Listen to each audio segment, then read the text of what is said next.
এটা মনে রাখতে হবে যে আল্লাহ তার হাতে তুমি রাষ্ট্র ক্ষমতা দাও, যার হাতে রাষ্ট্র ক্ষমতা দিলে মুসলিম শান্তির সঙ্গে ঘুমাতে পারবে।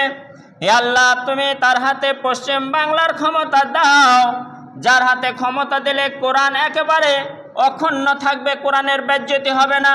হে আল্লাহ তার হাতে রাষ্ট্র ক্ষমতা দাও, যার হাতে ক্ষমতা দিলে কোরবানির দিনে শান্তিপূর্ণর সাথে গরুটা জবাই করতে পারবে, বাধা দেবে না। হে আল্লাহ তার হাতে রাষ্ট্র ক্ষমতা দাও, যার হাতে রাষ্ট্র ক্ষমতা দান করলে সব জায়গায় মুসলমান স্বাধীনভাবে নামাজ পড়তে পারবে, কেউ বাধা দেবে না। হে আল্লাহ তার হাতে রাষ্ট্র ক্ষমতা দান করো, যার হাতে রাষ্ট্র ক্ষমতা দান করলে কলকাতা থেকে শিলিগুড়ি পর্যন্ত একটা মুসলিম দাড়ি টুপি পাঞ্জাবি পরে ট্রেনে যাতায়াত করবে, কেউ টিটকেরি মারবে না। হে আল্লাহ তার হাতে রাষ্ট্র ক্ষমতা দান করো, যার হাতে রাষ্ট্র ক্ষমতা দিলে একেবারে দার্জিলিং থেকে নিয়ে একেবারে হাওড়া শিয়ালদা পর্যন্ত একটা মহিলা বোরখা পরে যাতায়াত করবে, ভ্রমণ করবে, কোনো রকম ইজ্জতের ক্ষয়ক্ষতি হবে না। এইরকমই শিক্ষা দিলেন আল্লাহ তাআলা, বলে দিলেন। কিন্তু এই যে কথাগুলি বললাম, এই কথাগুলি কি বাস্তবে এরকম চলতে পারছে? আপনি কি ভাবছেন হয়তো এটা হতেও পারে? আল্লাহ না করুক, আমি চাই না। এই যে আর 1.5-2 মাস পর, আর 2 মাস পর কোরবানি, আগে যেরকম গরুগুলি কোরবানি আপনি দিয়েছেন, 2 মাস পর আপনার গ্যারেন্টি নেই গরুটা কোরবানি দিতেও পারেন, নাও পারেন। আপনাকে জোর করে হয়তো ছাগল কোরবানি দেওয়া করাবে, আপনি যদি ভুল পথে পরিচালিত হন। মুসলিম যদি আজকে মুসলিম নিজের পায়ে কোরাল মারে, অবশ্যই এটা মনে রাখবেন, তাহলে হয়তো নিজের ওপর যদি কষ্ট বোঝা চাপিয়ে নেয়, নানান রকম দিক দিয়ে এই মুসলিমের ওপর অত্যাচার বেড়ে যাবে, আপনার কিছু করা থাকবে না। কারণ কয়েকটা নমুনা আপনাদের বলি, কয়েকটা কথা অবশ্যই বলি।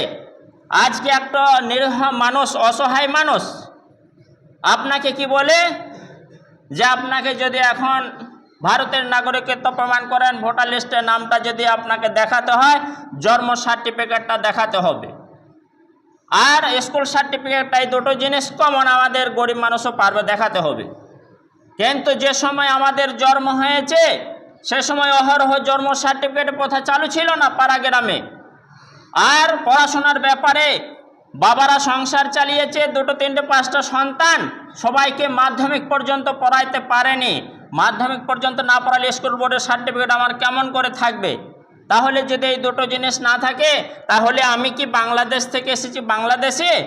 আমাকে বলা হচ্ছে না আমি কি রোহিঙ্গা, তথা 2016 সালের পর থেকে 2-3 বছরের মধ্যে লুকিয়ে লুকিয়ে ভারতে যে মায়ানমারের রাখাইন শহর থেকে সে ঢুকেছিল, প্রবেশ করেছিল, তাহলে কি সে রোহিঙ্গা?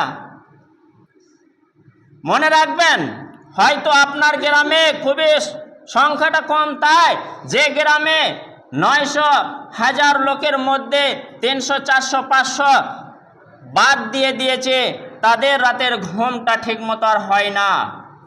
কি হবে, কি হবে, কি হবে, কি যাবে, এরকম তাদের চিন্তাধারা। আমার গ্রামেই পশ্চিম পাড়ার 25 জন, তারা কি রোহিঙ্গা না বাংলাদেশি? এরকম হয়েছে। পূর্ব পাড়াতে একটা বুথে 64 জন, আর একটাতে 34 জন, মোট টোটাল করে দেখলে 98 জন। আমি আল্লাহর কসম খেয়ে বলতে পারি, এই 98 জন বাংলাদেশিও নয়, রোহিঙ্গাও নয়। এলাকা ভিত্তিক যারা গায়ের মুসলিম তারা অবশ্যই জানে, তাদের উপর যে একটা তকমা দেওয়া হচ্ছে, অপবাদ দেওয়া হচ্ছে যে তারা বাংলাদেশি, তারা রোহিঙ্গা। মিডিয়ার সামনে যদি কোনো জায়গায় আন্দোলন হচ্ছে, ভিড় ভাট্টা হচ্ছে, একটু অশান্তি হচ্ছে, তখন বলা হচ্ছে বাংলাদেশিরা, রোহিঙ্গারা এরকম করছে। কিন্তু না, তারা ভারতের আমাদেরই ভাই বোন, আমাদেরই তারা সদস্য, আমাদেরই জাত ভাই। কিন্তু ওই যে প্রমাণটা দিতে পারছে না, আমার জন্ম সার্টিফিকেটটা নেই, আমার স্কুল সার্টিফিকেট নেই, তাই অভাবে সংসার ছিল, স্কুলে পড়াতে পারেনি, তার জন্য কি আমি বাংলাদেশি হয়ে গেলাম? আমরা এখন আলহামদুলিল্লাহ অনেক ধৈর্য ধরে আছে, অনেক সবর করে আছে। তবে কিন্তু এটা মনে রাখতে হবে, যদি এখন মুসলমানরা একতাবদ্ধ হয়, আল্লাহ সুবহানাহু ওয়া তাআলা কুরআনুল কারীমে বলেছেন, ওয়াতাসিমু বিহাবলিল্লাহি জামিয়া ওয়ালা তাফাররাকু, তোমরা একতাবদ্ধ হও, তোমরা এক জায়গায় জমা হও। দৃষ্টান্ত দেখছেন তো, আমেরিকা কি করছে? এক এক মুসলিম দেশকে টার্গেট নিয়ে একবার করে জব্দ করছে, কখনো ইরাক, কখনো ইরান, কখনো আফগানিস্তান, কখনো সিরিয়া, কখনো মিশর, এরকম করে। আর মাথা তুলে যে মুসলিম নেতা হচ্ছে তাকে টার্গেট করে দুনিয়া থেকে সরিয়ে দেওয়ার চক্রান্ত করছে। নিজেদের একটা ভয়।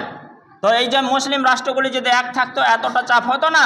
সেরকম পশ্চিম বাংলার মুসলিমকে এক থাকতে হবে, যে না কোথায় গেলে, কোন জায়গায় গেলে, আমি কি করলে কোরআন একেবারে শান্তিতে থাকবে, কোরআনের মর্যাদাটা টিকে থাকবে, মাদ্রাসায় স্বাধীনভাবে তারা পড়তে পারবে, তাদেরকে জঙ্গি বলা হবে না, মসজিদে মসজিদে শান্তির সাথে নামাজ হবে, আজানগুলি হবে, কোনো রকম সমস্যা হবে না, প্রত্যেক গ্রামে নিরাপত্তার জায়গায় গরুটা কোরবানি দিতে পারবে, একজন মুসলিম স্বাধীনভাবে খোলামেলা জায়গা থেকে হাট বাজার সংসারে যাবতীয় জায়গায় খুশির সাথে সে চলাফেরা করতে পারবে, কোনো সমস্যা হবে না, সেই ইবাদতগুলি পালন করতে পারবে।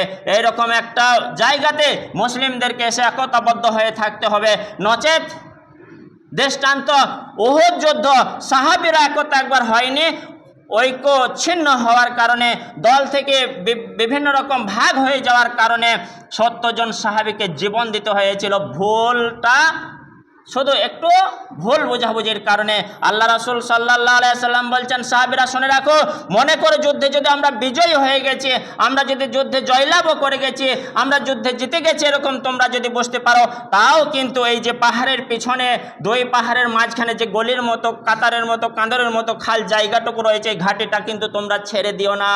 সাহাবীদের মধ্যে কিছু সাহাবী মনে করলেন কাফেরদের নেস্তানাবুদ করে দিয়েছে, আমরা জিতে গিয়েছি, চলো চলো গনিমতের মালগুলি এবার জোগাড় করে। আল্লাহ রাসূলের সেই কথাকে ভুলে গিয়ে গনিমতের মালগুলিকে জমা করতে লাগলেন, জোগাড় করতে লাগলেন, কাফেরদের ফেলে যাওয়া মালগুলিকে একত্রিত করতে লাগলেন। পিছন থেকে কিন্তু ওই শত্রুর দল এসে আবার মুসলিমদের ওপর আক্রমণ, দুই দিক থেকে আমাদের মুসলিমদের 70 জন সাহাবীকে ওই ভুলটা মানার কারণে জীবন দিতে হয়েছিল। মনে রাখবেন, মুসলিমদের একতা থাকতে হবে। আমার এই গ্রামে, আপনার গ্রামে 8 জন, আমার গ্রামে 25 জন, পূর্ব পাড়ায় 34 জন, এই পাড়াতে 64 জন, ছোট চকে 61 জন, এরকম বিভিন্ন জায়গায় 100, 150, 200, 500 করে যে নামগুলি বাদ গিয়েছে, এ পর্যন্ত আমাদের মানে টোটাল যে 92 লক্ষর মধ্যে 70-75 লক্ষ মুসলিম পশ্চিম বাংলায় যে বলছে তারা কাগজ দেখাতে না পারলে তারা বাংলাদেশি কিংবা রোহিঙ্গা না। আর রোহিঙ্গা যারা বাংলাদেশি হয়তো কিছু ভয়ে পালিয়েই গেছে, যদিও থাকে 1-2 লাখ হয়তো বেরোবে, কিন্তু এত না। তারাও জানে, অবশ্যই জানে, শয়তানও বিশ্বাস করলে, নামাজ পড়লে জান্নাতে যাওয়া যায়, আর কালেমা হারিয়ে দিলে জাহান্নামে যায়। শয়তান বিশ্বাস করে কিন্তু মানবে না। যারা এই চক্রান্ত করছে তারা জানে যে হ্যাঁ, মুসলিমরা অবশ্যই এখানের বটে, কিন্তু তারা কেন করছে? তাদের নিজেদের ফায়দাটা হাসিল করার জন্য। আল্লাহ তাআলা বললেন যে তোমরা বলো, ওয়াতু ইজ্জু মানতাসা ওয়াতু জিল্লু মানতাসা, আল্লাহ তোমারই হাতে ইজ্জত, সম্মান তুমি ইজ্জত দাও, তোমারই হাতে বেজ্জতি তুমি বেজ্জতি করো তাদেরকে। মনে রাখবেন যে আমরা মুসলিম সবাই একতাবদ্ধ হয়ে থাকবো। 2026 সালটা আমাদের একটা যেন সুখ শান্তি বজায় রাখার বছর যাবে, আমরা যেন ভুল পথে যেন না চলে যায়। সাবধান, মনে রাখবেন একের অপরে মুসলিম ভাই ভাই। আমার এলাকায় যদি কোনো একটা মুসলিম বিপদে পড়ে, আল্লাহ রাসূল সাল্লাল্লাহু আলাইহি সাল্লাম বললেন তোমরা ঝাঁপিয়ে পড়ে তার সহযোগিতা করো, তো মাল দিয়ে, আর্থিক দিয়ে, বৌদ্ধিক দিয়ে, যাবতীয় বিষয় দিয়ে, সে আমার মুসলিম। আমরা সেটা স্মরণে রাখবো।